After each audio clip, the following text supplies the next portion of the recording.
तो बच्चों कक्षा 8वीं में आज हम पढ़ेंगे भूगोल यानी ज्योग्राफी। और बच्चों आज का पाठ है सागरीय नितल की संरचना पार्ट 1। सागरीय नितल की संरचना पार्ट 1 यानी structure of ocean floor part 1 हम लोग सीखने वाले हैं। तो बच्चों मैं CS Patel, virtual training centre MCGM Mumbai से। आइए बच्चों आगे बढ़ते हैं। तो बच्चों आज हम पढ़ेंगे सागरीय नितल की संरचना यानी स्ट्रक्चर ऑफ ओशन फ्लोर। बच्चों महाद्वीप एवं महासागर क्रमशः स्थल मंडल एवं जल मंडल के भाग हैं। तो बच्चों हम महाद्वीप की अगर बात करें यानी स्क्रीन पर आप देख सकते हैं बच्चों, महाद्वीप एवं महासागर क्रमशः स्थल मंडल एवं जल मंडल के भाग हैं। तो बच्चों स्थल मंडल यहाँ समझिए हम बात कर रहे हैं लिथोस्फीयर से। राइट स्क्रीन पर आप देख सकते हैं, ये अगर हम पॉइंटर की मदद से आपको बताएं, ये सब बात कर रहे हैं बच्चों, ये लिथोस्फीयर की बात कर रहे हैं यानी महाद्वीप की बात कर रहे हैं। और बच्चों महाद्वीप एवं महासागर की अगर बात करें बच्चों, तो इस तरह से अगर हम जल मंडल की जब बात करते हैं राइट, तो ध्यान रखिए हम बात कर रहे हैं हाइड्रोस्फीयर की। यस बच्चों, तो ये आपको ध्यान रखना है। आइए बच्चों हम सागर नितल की संरचना का अध्ययन करने वाले हैं यानी स्ट्रक्चर ऑफ ओशन फ्लोर को हम देखने वाले हैं। तो महाद्वीप एवं महासागर प्लेटों अर्थात भूपट्टों पर अवस्थित है। राइट बच्चों, ये अगर हम बात करें स्क्रीन पर आपको दिखाते हैं बच्चों, ये जब हम प्लेट्स की बात करते हैं ये तो जो महाद्वीप एवं महासागर बच्चों जो प्लेट हैं, ये विश्व की अगर प्लेटों की बात करें बच्चों, तो स्क्रीन पर जैसे ऑस्ट्रेलियन प्लेट की बात करें, अफ्रीकन प्लेट की बात करें, साउथ अमेरिकन प्लेट की बात करें, तो ये इसी तरह से महाद्वीप एवं महासागर प्लेटों पर अवस्थित है। राइट, ये आपको ध्यान रखना है। यस बच्चों, तो चलिए इसी क्रम में हम और आगे बढ़ते हैं।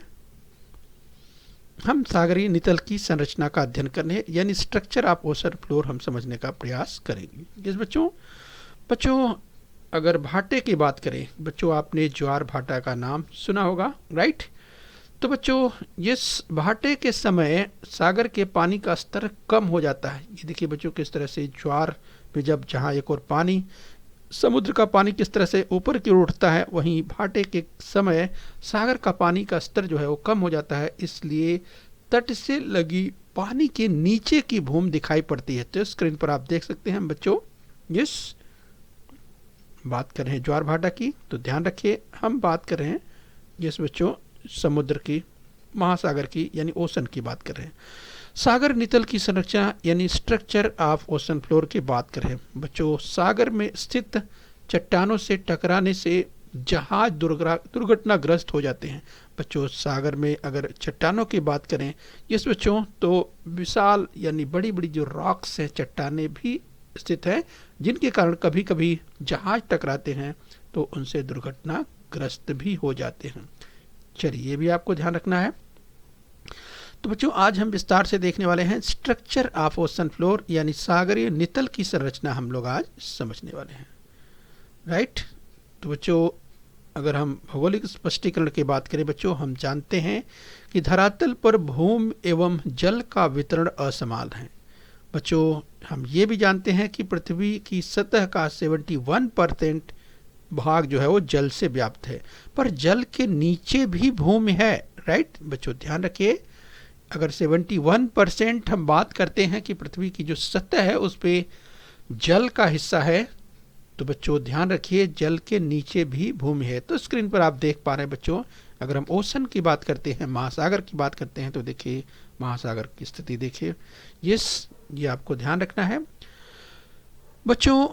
यस महासागर की जब हम बात करते हैं तो पूरी पृथ्वी पर 71% जल से व्याप्त है, पर जल के नीचे भी भूमि है, किंतु पानी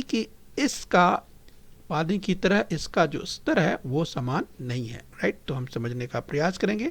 यस आइए बच्चों इसी क्रम में हम और आगे देखते हैं। बच्चों आपके सामने स्क्रीन पर एक आकृति दिखाई देगी, तो आप जरा देखिए और समझने का प्रयास कीजिए। बच्चों भूमि पर स्थित भू आकृतियों को शीर्षक देते समय कौन से मापदंडों का उपयोग किया गया, तो ये समझना है और आपको देखने का प्रयास करना है, राइट। तो सबसे पहले बच्चों हम आपको दिखाएं, बाईं ओर स्क्रीन पर आप देख सकते हैं यहाँ पर ऊंचाई, अर्थात यहाँ पर हाइट दी गई है, ऊंचाई दी गई है मीटर में, राइट। तो यहाँ पर आप जो ऊंचाई देख रहे हैं ये ध्यान रखिए मीटर में दी गई है। यहाँ देखिए ये 0 आपको दिखाई दे रहा है, इसके ऊपर 500, 1000, 1500, 2000, 2500, 3000, यानी बच्चों ये ऊंचाई आपको मीटर में दिखाई दे रही है, राइट। तो अब जो आप भौतिक उच्चावाच की बात करेंगे, यानी अगर ऊंचाई बच्चों अगर 0 की बात करते हैं तो बच्चों ये जो हम बात करते हैं समुद्र का जो सतह है, समुद्र का जो तल है, तो समुद्र तल से ऊंचाई, राइट। जब ऊंचाई की बात करते हैं तो यहाँ पर जो सी लेवल है, यहाँ पर स्क्रीन पर आप देखिए यहाँ लिखा हुआ है समुद्र तल, तो ये जो समुद्र तल आपको दिखाई दे रहा है सी लेवल, राइट, यही है बच्चों यहाँ पे 00। अब इसके ऊपर का हिस्सा यानी 500 मीटर की ऊंचाई पर जाते हैं 1000, 1500, 2000, 2500, 3000 या उसके ऊपर बच्चों, जैसा कि आप जानते हैं बच्चों, अगर आपको याद दिलाएं माउंट एवरेस्ट की ऊंचाई यस बच्चों 8848 मीटर है, राइट। तो बच्चों सोचिए, तो तात्पर्य ये कि हम ऊंचाई की बात कर रहे हैं। अब बच्चों अगर उस हिसाब से ये जो अगर हम फिजिकल रिलीफ की बात करें, यानी जो भौतिक उच्चावच आपको दिखाई दे रहा है, अब ये क्या हो सकता है, आपके दिमाग में आ गया होगा बच्चों, आपने इसके पहले भी अध्ययन किया होगा, राइट। तो ये है पर्वत, यस बच्चों, तो ये है माउंटेन, पर्वत की बात करें तो स्क्रीन पर आप देख पा रहे हैं। तो ये ध्यान रखिए, इसके बाद उसके और आगे बढ़ेंगे, ये जो तीर का निशान इस रूप में जो दिखाया गया है, तो बच्चों आपने पर्वत देखा, यहाँ पर पर्वत देखिए, ये पर्वत का जो ऊपरी हिस्सा है इस तरह का होता है, लेकिन बच्चों जहाँ पर ये ऊंचाई तो है, लेकिन यहाँ पर देखिए जो पर्वत का जो कहें कि यहाँ का जो हिस्सा है ऊपर का जो आपको दिखाई दे रहा है बच्चों, तो यहाँ पर आप देखिए फ्लैट दिखाई दे रहा है। और बच्चों अगर ऐसी स्थिति में वह स्थान जो कि ऊंचाई तो है लेकिन सपाट है, राइट, फ्लैट है, तो वह होता है पठार, जिस बच्चों जिसे प्लेटो कहते हैं। तो ये है पठार, स्क्रीन पर देख पा रहे हैं, राइट। अब बच्चों धीरे धीरे हम और नीचे आ रहे हैं। पहले पर्वत यानी ऊंचाई की अगर बात करते हैं तो पठार की तुलना में पर्वत ऊंचे होते हैं।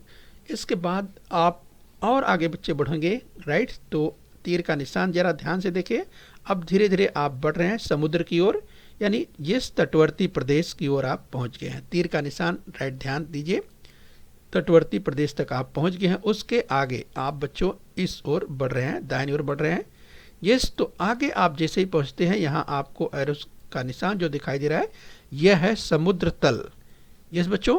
तो समुद्र तल ध्यान रखिए, यानी जो अगर हम सी लेवल की जब बात करते हैं, राइट, तो समुद्र तल ध्यान रखिए। उसके और आगे बढ़ते हैं तो बच्चों ये है महाद्वीपीय मग्न तट, राइट, ध्यान रखिए, ये महाद्वीपीय मग्न तट है। ये जो एरिया है, ध्यान रखिए, ये जो एरिया है, ये जो क्षेत्र है महाद्वीपीय मग्न तट है, राइट, ये ध्यान रखिए। इसके आगे बच्चों जब बढ़ते हैं तो महाद्वीपीय ढाल, महाद्वीपीय ढाल आगे हम बताएंगे आपको विस्तार से भी, राइट। तो ये जो स्लोप है, महाद्वीपीय जो स्लोप है, ढाल है, इसी को कहते हैं महाद्वीपीय ढाल, राइट, ध्यान रखिए। आइए इसी क्रम में हम और समझ लेते हैं। यस बच्चों, अब सागरीय पठार की बात करेंगे। अब अगर बच्चों समुद्र में, अब समुद्र के अंदर पठार, तो बच्चों ये हम अध्ययन करने वाले हैं समुद्र के अंदर पठार। तो समुद्र के अंदर पठार भी होते हैं और बच्चों समुद्र के अंदर पर्वत भी होते हैं, यस। तो हम समझने का प्रयास करेंगे। यस, देखिए अगर सागरीय द्वीप की बात करें, यस, सागरीय द्वीप, तो बच्चों ये देखिए सागर के ऊपर निकला हुआ भाग, यस बच्चों, सागर के ऊपर निकला हुआ भाग, जैसे बच्चों आप समझ सकते हैं उसमें अंडमान निकोबार ये सब आपने सुना होगा। तो इसी तरह के द्वीप हैं सागरीय द्वीप, यस। और बच्चों इसी क्रम की अगर और आगे बात करें तो सागरीय गर्त या खाई की बात करेंगे। तो इन सब को हम विस्तार से देखने वाले हैं, राइट। तो चलिए बच्चों इसी क्रम में हम आगे बढ़ेंगे। ये हम विभिन्न प्रकार के रूपों को देख रहे थे। भौगोलिक स्पष्टीकरण यानी ज्योग्राफिकल एक्सप्लेनेशन में देखेंगे। महासागर के नितल की संरचना हम विस्तार से देखने वाले हैं। यस बच्चों, तो ध्यान रखिए, यहाँ पर अगर हम बात करें तो बच्चों यहाँ पर जो स्क्रीन पर आप देख पा रहे हैं, यस, तो महासागर के नितल की संरचना यानी the relief of ocean floor की हम बात कर रहे हैं। यस बच्चों, तो यहाँ पर स्क्रीन पर दाहिनी ओर जो आप देख पा रहे हैं, सबसे पहले जरा ध्यान दीजिए, जलमग्न भूमि की संरचना को सागरीय नितल की संरचना के नाम से जाना जाता है। जलमग्न भूमि की संरचना, राइट, ध्यान रखिए, यस, उसे सागरीय नितल की संरचना के नाम से जाना जाता है। बच्चों, समुद्र तल से गहराई के आधार पर एवं वहाँ की भूमि के आकार के अनुसार सागरीय नितल की संरचना की जाती है। तो स्क्रीन पर जैसे cross section of the ocean floor अगर समझने का प्रयास करेंगे तो आगे हम आपको बताएंगे कॉन्टिनेंटल शेल्फ, जिसे यस महाद्वीपीय जो मग्न तट कहते हैं, उसे हम आपको आगे बताने का प्रयास करेंगे। महासागरीय मग्न तट, right, continental self, continental slope, ये हम आगे देखने का प्रयास करेंगे। तो बच्चों हम एक एक करके देखने वाले। सबसे पहले हम जो यहाँ पर स्क्रीन पर देख लेते हैं, राइट, महासागरीय तल की संरचना जो ओशन रिलीफ जिसे कहा जाता है, ये आपको एक बार हमको याद दिलाते हुए आगे बढ़ेंगे। तो सबसे पहले जब कॉन्टिनेंट की बात करते हैं यानी महाद्वीप की बात करते हैं, राइट, तो महाद्वीपीय तट की जो बात कर रहे थे, स्क्रीन पर आप देख सकते हैं महाद्वीपीय तट की जब बात करते हैं, ये आपको ध्यान रखना है, ये महाद्वीपीय तट, राइट। और बच्चों महाद्वीपीय जलमग्न सीमा, यस, तो ये तो समुद्री तट है, ये महाद्वीप है, लेकिन ये तट है, ठीक है। लेकिन बच्चों जैसे ही सागर यानी सागरीय भाग शुरू होता है, इसके बाद आता है महाद्वीपीय जलमग्न, यस, ये आप देख पा रहे हैं, यानी सागरीय भाग के अंदर। इसके बाद आता है स्लोप, ये देखिए महाद्वीपीय ढाल, ये नाम से स्पष्ट है। इसके बाद जो गहराई है बच्चों, आप देख सकते हैं 2000 मीटर की गहराई, 4000 मीटर की गहराई, ये सागरीय मैदान के रूप में जाने जाते हैं। इसके बाद अगर सागरीय द्वीप की बात करें, स्क्रीन पर यहाँ पर आप सागरीय द्वीप देख पा रहे हैं। और जब हम मध्य सागरीय यानी पर्वत के अंदर बच्चों ऐसे इस तरह के कह सकते हैं, इसे पर्वत श्रेणी के रूप में जाना जाता है। और बच्चों जो ये हिस्सा है सागरीय खाई के रूप में, इस बच्चों जिसे ट्रेंच कहा जाता है इंग्लिश में, ये सागरीय खाई के रूप में, हिंदी में इसे गर्त भी कहा जाता है, देखने का हम आगे प्रयास करेंगे। और बच्चों इस क्रम में और आगे बढ़ते हैं तो समुद्र में ये तमाम जगह इस तरह की स्थिति है, हम आपको बताने का प्रयास करें। जैसे यहाँ पर देख सकते हैं सागरीय खाई या ट्रेंच या गर्त के रूप में आपको दिखाई दे रहा है। और यहाँ पर जो है एक बार फिर से आपको जिस कॉन्टिनेंट या महाद्वीप दिखाई दे रहा है। और इसके यहाँ पर आप देख सकते हैं जो सी लेवल है, समुद्र तल, ये सी लेवल की लाइन आप देख पा रहे हैं, राइट। तो ध्यान रखिए जब हम सी लेवल की बात कर रहे हैं तो ये समुद्र तल यहाँ आप देख सकते हैं, राइट, जो कि 0 पर है। यहाँ जो 0 लिखा हुआ है उसका तात्पर्य ही है यहाँ पे सी लेवल, ठीक है बच्चों, ये आपको ध्यान रखना है। तो चलिए इससे संबंधित अगर बात बच्चों महासागर के नितल की संरचना की हम बात करें, रिलीफ ऑफ ओशन फ्लोर हम समझने का प्रयास कर रहे हैं। महासागर की औसत गहराई करीब 3700 मीटर है, यानी ध्यान रखिए बच्चों 3.7 किलोमीटर, राइट, 3700 मीटर। महासागर का नितल भी पृथ्वी की तरह ऊंचा नीचा है, यानी महासागर के नितल की बात करें बच्चों तो जिस तरह से पृथ्वी पर हम देखते हैं, यस, कहीं हमको पठार दिखाई पड़ता है तो कहीं पर हमें पर्वत दिखाई पड़ता है, ठीक ऐसी ही स्थिति बच्चों समुद्र के अंदर भी है। यानी बच्चों समुद्र के अंदर मैदान भी हैं, समुद्र के अंदर बड़े बड़े गड्ढे, खाइयाँ, गर्त भी हैं, और समुद्र के अंदर पठार और पर्वत भी हैं। और बच्चों अगर हम आपको बताएं, यहाँ पर आपको जानकर ताज्जुब होगा, आपको हम आगे बताएंगे कि समुद्र के अंदर इतनी गहराई है कि विश्व का जो सबसे ऊंचा माउंट एवरेस्ट 8848 मीटर जिसकी हम बात करते हैं, माउंट एवरेस्ट की बच्चों, उससे भी गहरा समुद्र है। बच्चों हम आपको बताएंगे इस मेरियाना गर्त के बारे में, जिसे मरीना ट्रेंच या मेरियाना ट्रेंच कहते हैं, उसके बारे में बताएंगे बच्चों कहाँ है। थोड़ी उसकी चर्चा जब सागरीय गर्त पढ़ेंगे, जब हम ट्रेंचेज पढ़ेंगे तो वहाँ पर देखने वाले हैं विस्तार से, राइट। तो चलिए बच्चों आगे बढ़ेंगे। जलमग्न भू आकृतियों को मिलाकर महासागर की नितल की संरचना बनती है। राइट बच्चों, ध्यान रखिए, हम जलमग्न भू आकृतियों को मिलाकर महासागर की नितल की संरचना बनती है। राइट, ध्यान रखिए, जब हम महासागर के नितल की बात करते हैं यस, तो स्क्रीन पर आप देख सकते हैं बच्चों, महासागर के नितल में यस ये तमाम चीज़ें यस पाई जाती हैं जो स्क्रीन पर आप दाहिनी ओर देख पा रहे हैं। राइट, तो बच्चों हम महासागर की बात कर रहे हैं, महासागर के नितल की बात कर रहे हैं।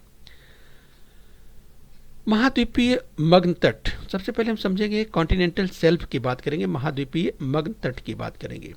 बच्चों, तट के निकट एवं सागर में डूबा हुआ भूमि का भाग महाद्वीपीय मग्न तट कहलाता है। तो ध्यान से देखिए, यह महासागरीय नितल का सबसे उथला भाग होता है। राइट बच्चों, तो आप समझने का प्रयास कीजिए, जब हम बात करते हैं कॉन्टिनेंटल शेल्फ की बात करते हैं, महाद्वीपीय मग्न तट की बात करते हैं, तो आपको हम बताएं कि जिस तट के निकट यानी सागरीय तट के निकट जिस और सागर में डूबा हुआ भूमि का भाग महाद्वीपीय मग्न तट कहलाता है। तो यहाँ पर देखिए जो कॉन्टिनेंटल शेल्फ लिखा हुआ है बच्चों, ये है जो स्क्रीन पर आप देख पा रहे हैं, ये है कॉन्टिनेंटल शेल्फ है, ये जिसे महाद्वीपीय मग्न तट कहा जाता है। बच्चों, यह महासागरीय नितल का सबसे उथला भाग होता है। राइट, ध्यान रखिए, यह महासागरीय का सबसे उथला हुआ भाग होता है, ये आपको ध्यान देना है। इस बच्चों आगे हम समझने का प्रयास करेंगे कि ये भाग जो है सबसे उथला माना जाता है और इसे ही सागर मग्न भूमि भी कहते हैं। इसका ढाल मंद होता है। राइट, ध्यान रखिए, इसका जो स्लोप है, इसका ढाल है मंद होता है, ये आपको ध्यान रखना है। तो बच्चों हम महाद्वीपीय मग्न तट की बात कर रहे हैं। महाद्वीपीय मग्न तट का विस्तार सभी जगह एक जैसा नहीं होता, इसकी गहराई करीब 200 मीटर होती है। राइट, ध्यान रखिए, मनुष्य की दृष्टि से महाद्वीपीय मग्न तट बहुत ही महत्वपूर्ण है, क्योंकि विश्व के मत्स्य क्षेत्रों की बात करें, विस्तृत मत्स्य क्षेत्रों की बात करें तो महाद्वीपीय मग्न तट पर पाए जाते हैं। तो बच्चों अगर मछलियों की बात करें, राइट, तो विश्व में जो सबसे बड़े बड़े मछलियों के क्षेत्र हैं, मछलियों के पकड़ने के क्षेत्र हैं, वो कहाँ पाए जाते हैं? जिस बच्चों इसी महाद्वीपीय मग्न तट में पाए जाते हैं। बच्चों आपको हम बताएं, जैसे विश्व के सबसे बड़े मछली पकड़ने के जो क्षेत्र हैं, जैसे ग्रैंड बैंक जो कि न्यूफाउंडलैंड में है, अगुलहास बैंक, बैंक का मतलब यहाँ पर जिस मछली पकड़ने के क्षेत्र से है, दक्षिण अफ्रीका में पाया जाता है। जबकि जॉर्ज बैंक की बात करें, पूरी दुनिया पूरे विश्व में प्रसिद्ध है जॉर्ज बैंक, जो कि अमेरिका यूएसए में है। तो इस तरह बच्चों जब हम बात करते हैं महाद्वीपीय मग्न तट के क्षेत्र में विस्तृत मछलियों के पकड़े जाने वाले क्षेत्र, राइट, तो यहाँ पर बड़े पैमाने पर मछलियाँ पकड़े जाते हैं। राइट, और बच्चों उसका कारण होता है क्योंकि यहाँ पर बड़ी मात्रा में प्लैंकटन मिलता है, और प्लैंकटन एक ऐसा कह सकते हैं कि जो कि आहार होता है मछलियों का। राइट, इसीलिए यहाँ पर बड़े पैमाने पर इस महाद्वीपीय मग्न तट में जो है मछलियों के बड़े बड़े क्षेत्र जो है वो विश्व में इसी महाद्वीपीय मग्न तट में पाए जाते हैं। बच्चों यह भाग उथला होने से सूर्य की किरणें तल तक पहुंचती हैं और यहाँ काइयाँ और प्लवक पाए जाते हैं, ये हमने चर्चा की, और ये मछलियों के अन्न होते हैं और यही कारण है यहाँ पर मछलियाँ बहुत अधिक पाई जाती हैं। राइट, तो ध्यान रखना है बच्चों, उथला होता है, सूर्य की किरणें तल तक पहुंची है और बड़ी मात्रा में यहाँ पर ये प्लवक पाए जाते हैं जिसे प्लैंकटन कहते हैं, और इसीलिए बच्चों ये मछलियों का अन्न होता है जो प्लैंकटन, इसको खाने के लिए मछलियाँ यहाँ पर आती हैं, और इसीलिए बड़े मछली के क्षेत्र या जो मत्स्य क्षेत्र जिन्हें बैंक कहा जाता है, ये बच्चों यहाँ पर इसी क्षेत्र में पाए जाते हैं। तो चलिए बच्चों इसी क्रम में हम आगे बढ़ रहे हैं। बच्चों खनिज तेल, प्राकृतिक गैस एवं विभिन्न खनिज खनन के माध्यम से प्राप्त किए जाते हैं। जैसे बच्चों अगर बात करें मुंबई हाई, यस, जो कि अरब सागर में, तो मुंबई हाई और वसई हाई में महाद्वीपीय मग्न तट पर खनिज तेल एवं प्राकृतिक गैस मिलने का क्षेत्र है। तो स्क्रीन पर बच्चों मुंबई हाई और वसई हाई की बात करें तो इस तरह बच्चों ये समुद्र में किस तरह से जो प्राप्त किए जाते हैं, अगर हम खनिज तेल की बात करें, प्राकृतिक गैस की बात करें, राइट, तो ये भी जो है महाद्वीपीय मग्न तट पर जो है खनिज तेल एवं प्राकृतिक गैस मिलने का क्षेत्र है। ये भी पूछा जा सकता है परीक्षा में। राइट, ध्यान रखिए। महाद्वीपीय ढाल की बात करेंगे बच्चों। अभी तक हम महाद्वीपीय मगतट का अध्ययन कर रहे थे, अब हम कॉन्टिनेंटल स्लोप की बात करेंगे, यानी महाद्वीपीय ढाल की बात करेंगे। महाद्वीपीय मगतट का भाग समाप्त होते ही उसके आगे का जो सागरी हिस्सा होता है बच्चों, उसका ढाल तीव्र हो जाता है, इसे ही महाद्वीपीय ढाल कहते हैं। तो स्क्रीन पर हम आपको दिखाएं महाद्वीपीय जिस कॉन्टिनेंटल स्लोप की बात कर रहे हैं, यहाँ पर स्क्रीन पर आप देख सकते हैं बच्चों। जैसे ही ध्यान से देखिए, यहाँ पर देखिए कॉन्टिनेंटल शेल्फ हम ये जो देख पा रहे थे, और जैसे ही ये समाप्त होता है यानी महाद्वीपीय मगतट समाप्त होता है, उसके बाद शुरू होता है कॉन्टिनेंटल स्लोप। ये जो स्लोप की हम बात करें, देखिए यहाँ पर सिर्फ यहाँ से शुरू हो जाता है, राइट। ये आपको ध्यान रखना है बच्चों। समुद्र तल से इसकी गहराई करीब 200 मीटर से 3600 मीटर तक हो सकती है, राइट। तो अलग अलग क्षेत्रों में अलग अलग इसकी गहराई होती है। तो बच्चों हम बात कर रहे हैं महाद्वीपीय ढाल की बात कर रहे हैं, यानी कॉन्टिनेंटल स्लोप की बात कर रहे हैं। यस, कुछ स्थानों पर यह इससे अधिक भी हो सकती है, यानी इसकी गहराई कुछ स्थानों पर इससे अधिक भी हो सकती है। चलिए बच्चों, इसी क्रम में हम समझने का प्रयास करेंगे। यस बच्चों, एबेसल प्लेन्स की बात करेंगे, सागरीय मैदान की बात करेंगे। यस बच्चों, महाद्वीपीय ढाल से लगा विस्तृत भाग मैदानी स्वरूप का होता है, यानी उसके आगे का जो हिस्सा बच्चों, ये उसे एबेसल प्लेन्स यानी सागरीय मैदान कहते हैं, यानी समुद्र के अंदर का मैदान, राइट। तो चलिए आगे हम आपको दिखाने का प्रयास करते हैं। यस बच्चों, नीचे की ओर आप जरा ध्यान से देखें तो आपको दिखाई देगा यहाँ पर। यस देखिए, यहाँ से लेकर के ये जो पूरा हिस्सा आपको दिखाई दे रहा है, ये पूरा एबेसल प्लेन अर्थात सागरीय मैदान के रूप में जाना जाता है। बच्चों, सागरीय नितल का समतल भाग सागरीय मैदान कहलाता है। सागरीय नितल का ये भाग समतल होता है, इसीलिए बच्चों इसे सागरीय मैदान के रूप में जाना जाता है। तो राइट, ध्यान रखें। तो बच्चों हम सागरीय मैदान की बात करें, एबेसल प्लेन्स की बात कर रहे हैं, राइट। सागरीय मैदान पर छोटे बड़े आकारों के जलमग्न टीले, पर्वत, पठार इत्यादि भू आकृतियां पाई जाती हैं, राइट।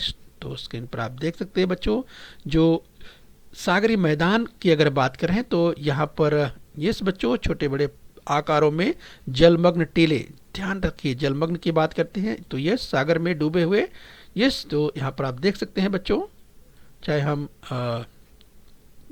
जलमग्न टीलों की बात करें या समुद्र के अंदर पर्वत की बात करें तो इस तरह से, या पठारों की बात करें तो इस तरह से जलमग्न टीले, पर्वत, पठार इत्यादि भू आकृतियां पाई जाती है सागरीय मैदान पर, राइट। ध्यान रखिए, तो ये आपको ध्यान रखना है। तो बच्चों हम बात कर रहे हैं सागरीय मैदान की। चलिए बच्चों, आइए अब हम थोड़ा अभ्यास कर लेंगे बच्चों। आज हम पार्ट 1 में यही तक अध्ययन करेंगे बच्चों। अगली बार इसका जो ये बच्चों आगे का हिस्सा है हम पार्ट 2 में देखेंगे। तो चलिए बच्चों यहाँ पे अभ्यास कर लेते हैं। तो आपको बताना है कि ये कथन सत्य है या असत्य। यदि कथन असत्य है तो उसे सत्य करके लिखना है, राइट।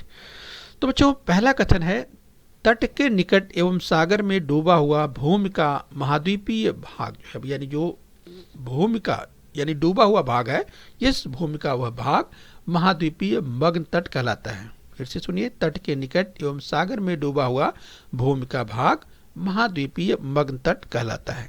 तो बच्चों आप याद कीजिए, हमने इसकी चर्चा की थी। जिस तट के निकट एवं सागर में डूबा हुआ भूमि का भाग महाद्वीपीय मग्न तट कहलाता है। यस बच्चों, तो आपको समझ में आ गया होगा। यस, तो चलिए अपना उत्तर टैली कर लीजिए। ये कथन बिल्कुल सत्य है। यस बच्चों, तो चलिए उसी क्रम में और आगे बढ़ते हैं। चलिए बच्चों अगला कथन है, जरा ध्यान से देखिए, सत्य या असत्य बताना है। यदि कथन असत्य है तो उसे सत्य करके लिखना भी है। दूसरा है, महासागर की औसत गहराई करीब 3700 मीटर, राइट। तो आप याद कीजिए बच्चों, महासागर की औसत गहराई इस करीब यानी लगभग 3700 मीटर है। तो बच्चों याद कीजिए, इसकी भी चर्चा हमने की थी। तो अब आप बताइए कि ये कथन सत्य है या असत्य, राइट। तो चलिए बताने का प्रयास कीजिए। मुझे लगता है कि आपने सोच लिया होगा। तो चलिए अपना उत्तर मिलाइए। यस बच्चों, ये भी कथन बिल्कुल सत्य है। महासागर की औसत गहराई करीब 3700 मीटर है। यस बच्चों, तो चलिए इसी क्रम में हम और आगे बढ़ेंगे। आइए एक कथन और देखते हैं। सत्य या असत्य बताना है। यदि कथन असत्य है तो सत्य करके लिखना भी है। जलमग्न भू आकृतियों को मिलाकर महासागर की नितल की संरचना बनती है। याद कीजिए बच्चों, जलमग्न भू आकृतियों को मिलाकर महासागर की नितल की संरचना बनती है। बच्चों इसकी चर्चा हमने कई बार की थी, मुझे लगता है आपको याद आ गया होगा। तो अपना आप उत्तर सोचिए। जलमग्न भू आकृतियों को मिलाकर महासागर की नितल की संरचना बनती है।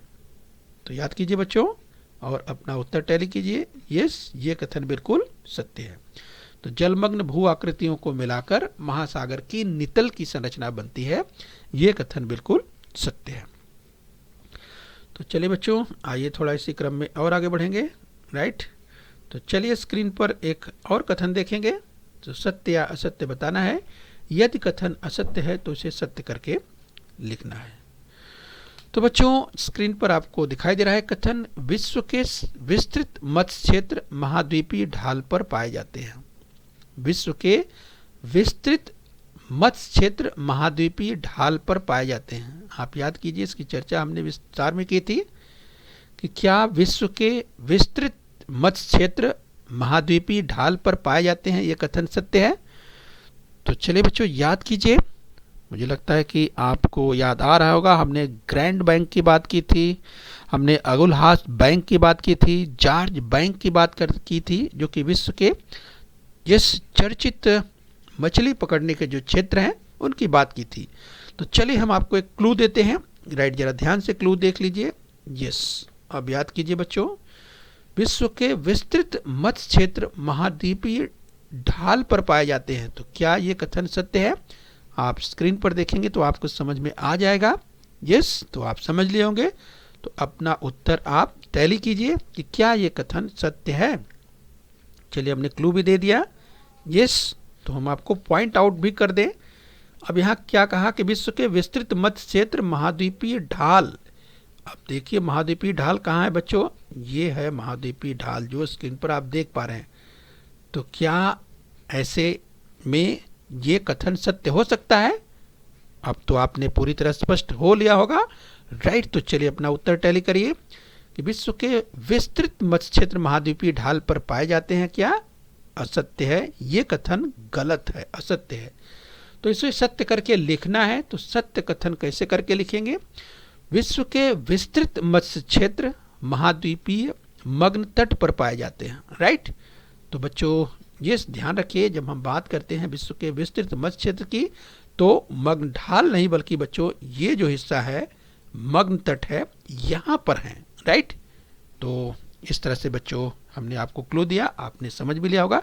तमाम बच्चों ने इसका सही उत्तर दे भी दिया होगा।